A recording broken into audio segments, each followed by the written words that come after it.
In this video, I'm going to show you a hack for wheel bearings, a hack for suspension bushes, and a hack for universal joint tuning that you might never have guessed. Here's the intro.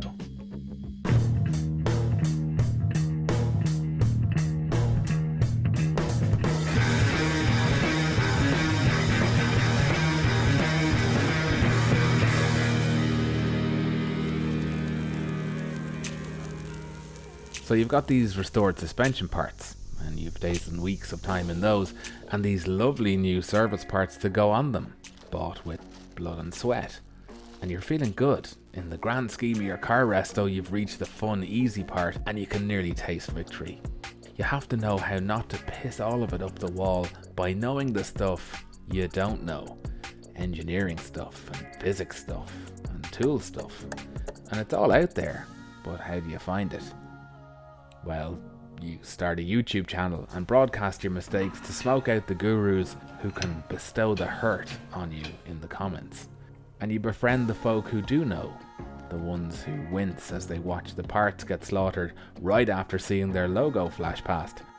And if you've time for it, you read the annals of the interwebs, cherry picking the know-how that sounds right. Oh yeah, sorry, there's no time for that. What I'm trying to do here is press two bushes into the front top arm of a classic Lotus Esprit. I can't understand why one bush is rubber over a metal sleeve while the other also has a metal outer. They're essentially the same bush performing the same duty on the same arm. Anyway, this hack is specific to the Lotus or Opel Manta B or Ascona B, but the idea of using the old bush as a clamp and guide for pressing the new one in is likely applicable to many other makes or models. And I have to thank a man called Pete for sharing this idea on the Lotus forums. He knows who he is. First, I cut the metal sleeve in half and used the curve of a socket to funnel one end so that the bush can be coaxed into the collar.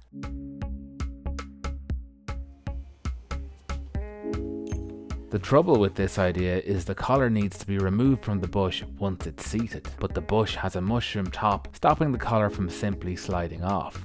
Now first I tried by cutting the collar in half and clamping it back together with a Jubilee clip. Two issues with that. The first is that without the material lost while cutting the collar in half, the bush is pinched into an oval and is more reluctant to seat into the suspension arm. The second problem is keeping the two pieces together with no more than a hose clamp. It's nigh on impossible with the bush squeezing and squirming its way out. So this is my solution. A clamp that's rigid when bolted together but easily removable without disturbing the bush or its seat. The two washers in the middle make up the lost material from the cutting process and allow the bush to remain round while being squeezed small enough to seat in the control arm.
Well, that support tube I thought I'd carefully engineered to be just the right length didn't take the bush being present into account, so it lives there now.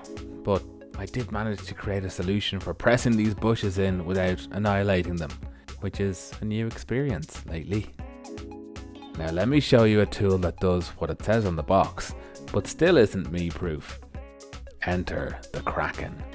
It's a bearing packer tool made by ZooYL, and the minute I saw it I knew it was the right thing for the job.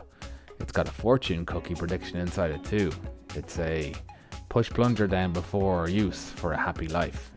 See, the Esprit's rear wheel bearings are crazy wide by comparison to modern taper bearings. The old grease in the palm of the hand trick was never going to cut it here.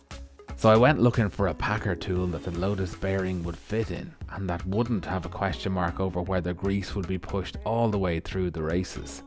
The Kraken, so called because the grease comes up through the races and rollers like the tentacles of the sea monster, is unique in the bearing greaser world because it has a threaded spigot and handle, rather than the more conventional brute force squeezing type greaser.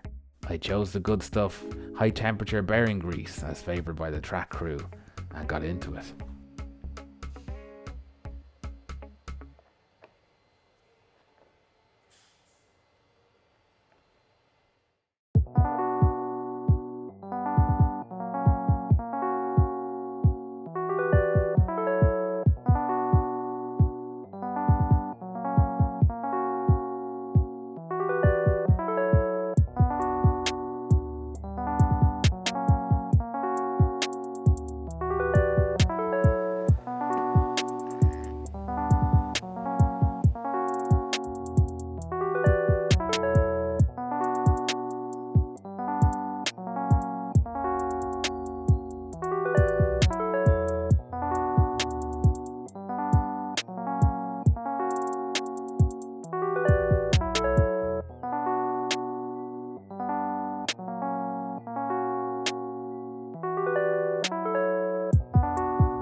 Well, I said it wasn't me proof. I made a mess. I'm not even going to show you, you've seen enough. Just take it from me. Once the grease comes out the top of the bearing, leave it at that. My first go, I went further for effect and ended up with grease everywhere. Now, purely user error, but it looked good on camera. The Kraken made that task fun-packed. You could say it greased the wheels. The job went smooth as butter.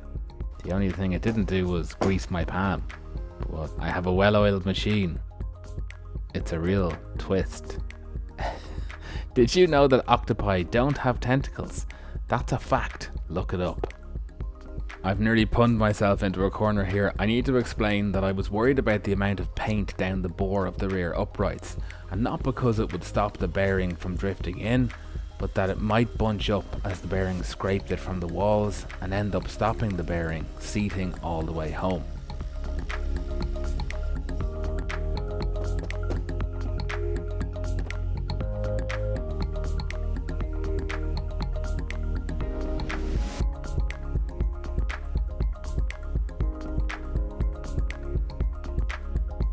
All the way through this video, you've seen components from a 4-in-1 ball joint and universal joint kit I got from Eastwood some years back, and I have to mention it because it's truly versatile for car work. And like I said, I use parts of it on nearly every job in this round of work. The spacers are great for use in the press, and the huge C-clamp will seat bearings, UJs and bushes as you've seen. And now, my friend, to the hot potato. Everyone had a different take on pressing the Lotus rear bearings. The variation in temperature I was told to heat the uprights to was pretty wide, but I did consult the Lotus manual and it said 75 to 100 degrees Celsius. It also suggested immersing in boiling water for 10 minutes as a possible route, but I ignored all of that and just pressed them in, albeit very, very carefully.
I have been without my workbench for weeks and weeks now, and all for nolling. It's been driving me mad, but I really wanted to remove each fastener in turn in stop motion to make a nice visual. Well, I'm going to say it. Never be nolling. Unless you're Greg Noll, in which case, noll in peace.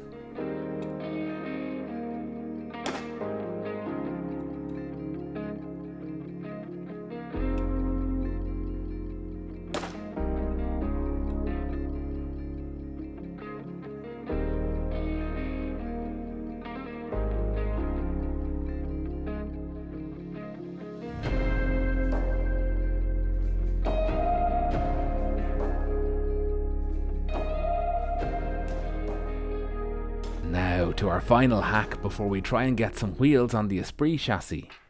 Yeah, I didn't mention that. We are going to try and roll this chassis. This one is a double whammy.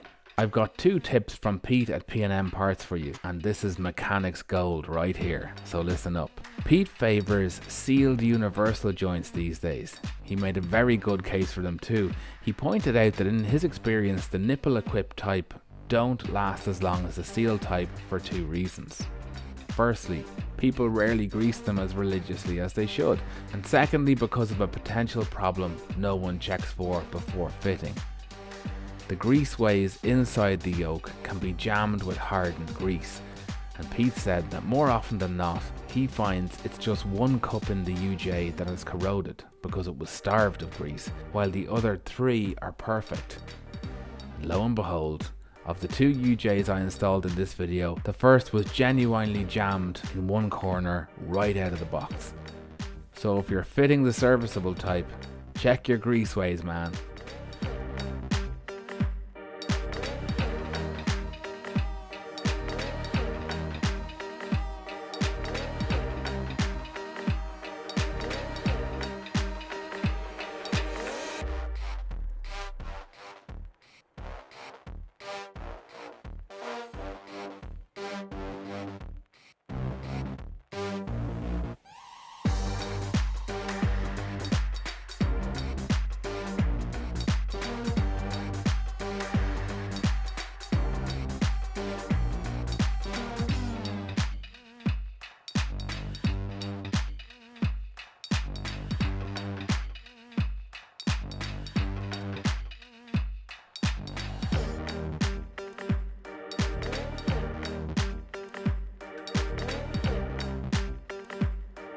The final tip is a cool one.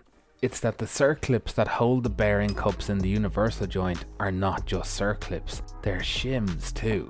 They adjust the axial play in the UJ so that there's just the right amount.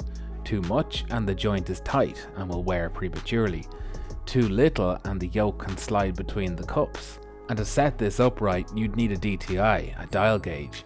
Which is interesting because there's a phantom knock heard by some Esprit owners, and often when the drive shafts have just been rebuilt. You gotta remember, these drive shafts are also suspension links. Of course, that knock couldn't be the drive shafts, sir, because they've all new parts in them. But if those parts aren't set up right and the yoke of the UJ has enough play to move in and out between the cups, that surely could generate a knocking, but be easily overlooked as the cause. Each circlip thickness has a different colour, but UJs are usually just shipped with black ones. This is an area I'll try and revisit for more detail, but toward the end of this round of work, all I wanted was to see a wheel support at least part of the chassis. So I came up from downstairs to give me a much needed and unexpected helping hand, and we managed to build up one drive shaft after a lot of adjustment.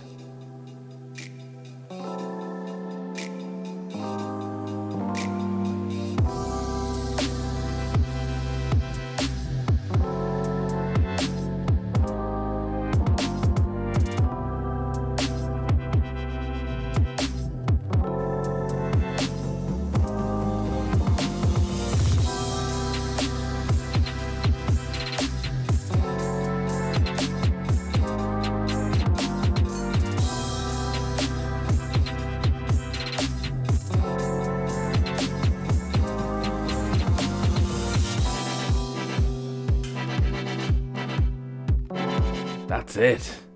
At last, there's a wheel on the Esprit chassis, It's not going to set the world on fire, but man, is it a big motivation booster for me. Not that I've been short on energy for this build lately. I am still short an ARB bush to get the front up on wheels, but I'll land that for next video. And once this thing rolls, we have to see about running the engine. To my new patrons CW, Erwin L, James Kerrigan, QWTN, Dieback, Phil Robb, Simon Pollen and Jimbo. Yep, that Jimbo. Thank you for being here. Thank you for helping me do this. If you'd like access to behind the scenes videos or just to help out, see the link in the description below. You'll find links to all of the things you've seen here down there too.